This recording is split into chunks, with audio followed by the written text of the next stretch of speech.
Microsoft has been pushing Windows 11 as the future of computing. But major PC manufacturers are starting to quietly move in a different direction. And that matters to you for one simple reason. The decisions these companies make will directly shape what kind of PCs you'll be using over the next 5 years. When Microsoft launched Windows 11, the company positioned it as a clean break from the past. This wasn't meant to be just another update. It was framed as the foundation for the next decade of computing. But that shift came with trade-offs. Windows 11 introduced stricter system requirements, things like TPM 2.0, secure boot, and newer processor support. On paper, this was about security and performance. In practice, it meant millions of perfectly functional PCs were suddenly considered outdated. That created friction right from the start. Users who didn't want to upgrade hardware stayed on Windows 10. Businesses delayed migration. Even tech enthusiasts began looking for workarounds to bypass restrictions. And while Microsoft continued pushing Windows 11 forward, something unexpected happened. Windows 10 refused to fade away. Even years after launch, it still holds a massive share of active systems. And with official support running until October 2025, many organizations see no urgency to switch. So now you have two parallel realities: a next-gen operating system that Microsoft wants everyone to adopt, and an older system that people are still comfortable relying on. That tension sets the stage for what ASUS is doing. Recently, ASUS introduced something called Windows 11 Pure OS. At first glance, that might sound like stronger support for Windows 11, but when you look closely, it tells a very different story. This version removes pre-installed apps, strips away bundled software, and essentially delivers a bare-bones version of Windows. No extras, no clutter, just the core operating system.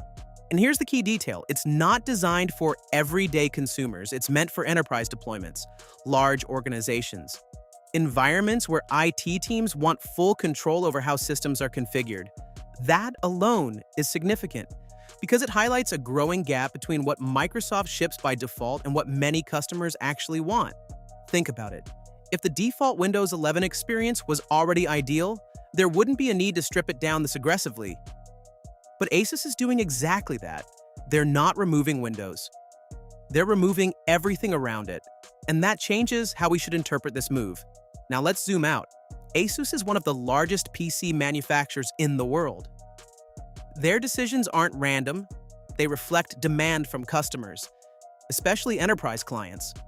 So when ASUS starts offering a minimal, highly customizable version of Windows 11, it's responding to a clear signal: businesses want more control. They don't want unnecessary apps pre-installed. They don't want unpredictable updates. And they don't want an OS that keeps evolving in ways they didn't ask for. This becomes even more important when you consider Microsoft's current direction. The company is heavily investing in AI integration. Features like Copilot are being positioned as core parts of the Windows experience. But here's the issue: not every user or every organization sees immediate value in these features. Some view them as distractions. Others see them as potential privacy concerns. And many simply don't want additional layers of complexity. So, what does ASUS do? It gives customers a way to opt out without abandoning Windows entirely. That's a strategic move.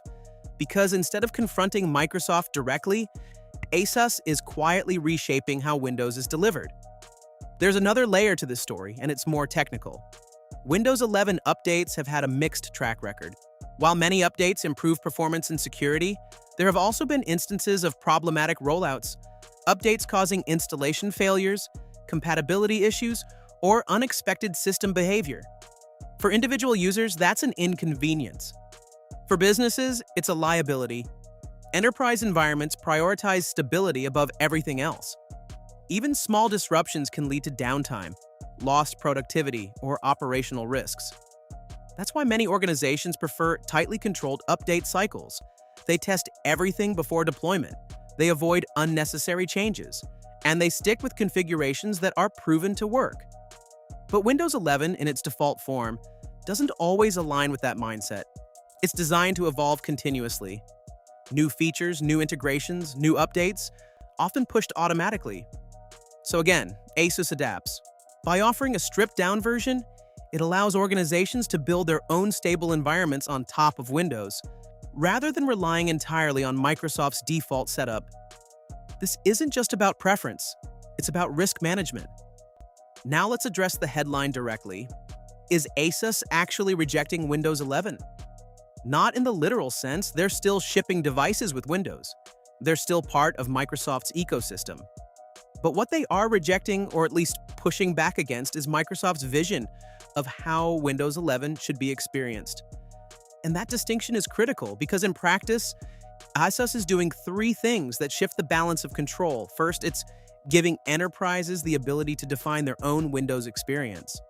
Second, it's reducing reliance on Microsoft's bundled features and services.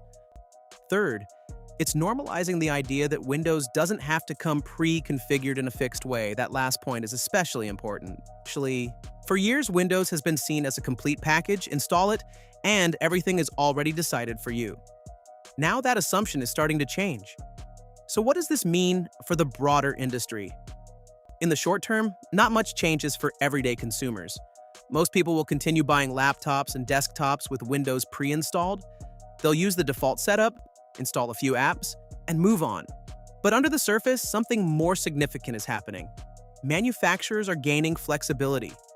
They're exploring different ways to deliver operating systems. They're experimenting with customization. And in some cases, they're even offering devices without any operating system at all. That opens the door to alternatives. Linux distributions, custom enterprise environments, and even cloud-based systems could start playing a larger role, especially in business settings. And once companies get comfortable with those alternatives, switching becomes easier. That's where the real long-term impact lies. This shift also intersects with another major trend: hardware evolution. Microsoft is increasingly focusing on new platforms, particularly ARM-based processors and AI-optimized systems. Future versions of Windows are being designed with these devices in mind, sometimes prioritizing them over existing hardware. That creates a divide. On one side, you have cutting-edge systems built for the latest features. On the other, a massive installed base of traditional PCs that may not fully benefit from those changes. For manufacturers like ASUS, that's a complex landscape to navigate. They need to support both ends of the spectrum. They need to satisfy enterprise clients and everyday users. And they need to remain competitive in a market that's constantly shifting. So instead of committing fully to one direction, they hedge. They support Windows 11, but on their own terms. It's important to stay grounded here. There hasn't been a dramatic public fallout between ASUS and Microsoft. No official statements, no direct confrontation. What we're seeing is more subtle and arguably more meaningful. A gradual shift in how Windows is being treated, less as a fixed product, more as a flexible platform. And in the tech industry, these quiet transitions often signal deeper changes because companies rarely make big announcements before testing new directions. They experiment first, they adapt slowly, and only later does the full impact become visible. ASUS also isn't operating in isolation. Across the PC industry, there's a broader pattern emerging. Manufacturers are diversifying. They're exploring different operating systems, they're investing in cloud-first solutions. And they're preparing for a future where local operating systems may not be as central as they once were. Even within the Windows ecosystem, there's fragmentation, different versions, different feature sets, different hardware requirements. That complexity creates opportunities. Opportunities for manufacturers to differentiate, opportunities for enterprises to customize, and opportunities for competitors to step in. In that context, ASUS's move makes perfect sense. It's not a rebellion, it's preparation. So where does this leave you as a user? In the short term, you probably won't notice much difference. Your next laptop will likely still run Windows 11. It will still look familiar. It will still function the way you expect. But over time, the experience could start to diverge. Some devices may come with lighter, cleaner versions of Windows. Others may offer more customization during setup. And some may give you the option to choose your operating system entirely. That increased flexibility could be a good thing. It means more control, more choice. and potentially better performance depending on how systems are configured, but it also means more variation. And with variation comes complexity. At its core, this story isn't about ASUS versus Microsoft. It's about control. For decades, Microsoft defined what Windows was and how it worked. Manufacturers followed that blueprint. Now that dynamic is starting to shift.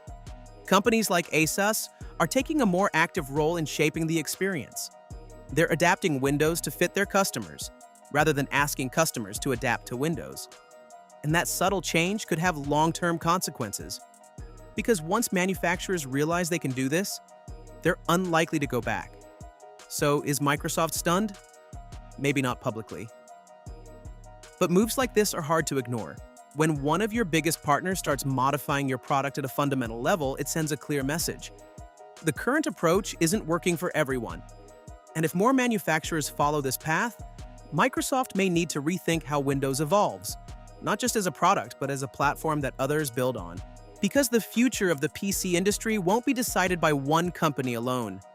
It will be shaped by the balance between software creators, hardware makers, and the people who actually use these systems every day. This story is still unfolding, and the direction it takes could reshape the Windows ecosystem sooner than most expect. If current trends continue, the next few years may bring a noticeably different landscape, one where manufacturers play a larger role in defining how operating systems are delivered and experienced. That shift won't happen overnight, but the early signals are already visible. For users, this means the devices you buy in the future may offer more flexibility, more customization, and potentially fewer assumptions baked into the software from day one. And for Microsoft, it raises bigger questions about control, consistency, and how Windows evolves moving forward. So this is worth watching closely, because the next major change in personal computing may not be driven by a headline feature or a breakthrough update, but by a deeper shift in who actually shapes the experience behind the screen.